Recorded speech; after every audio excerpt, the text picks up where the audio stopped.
হৃদয় মারা গেছে আজকে। সংবাদটা আপনারা ইতিমধ্যে হয়তোবা শুনেছেন। হৃদয় জুলাই যোদ্ধা যে আহত হয়েছিল যাত্রাবাড়ি ফ্রন্টে, জুলাইয়ের 18 তারিখ। হৃদয় মারা গেল চিকিৎসার অভাবে, সুচিকিৎসার অভাবে। আমাদের জুলাই ফাউন্ডেশনে প্রধান উপদেষ্টা 100 কোটি টাকা দিয়েছিলেন একটা ফান্ড তৈরি করে। জুলাই ফাউন্ডেশনের দায়িত্বে আছে মুগ্ধের ভাই স্নিগ্ধ, এবং একসময় তার দায়িত্বে ছিল সার্জিস আলম। আমার প্রশ্ন, হৃদয় চিকিৎসার অভাবে কেন মারা গেল?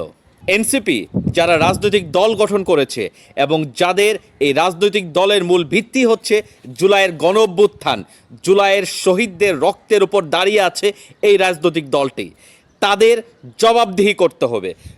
তারা তো ভোট চাইতে আসবে আমাদের কাছে, রাইট?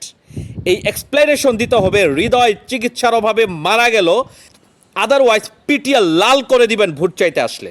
Loud and clear.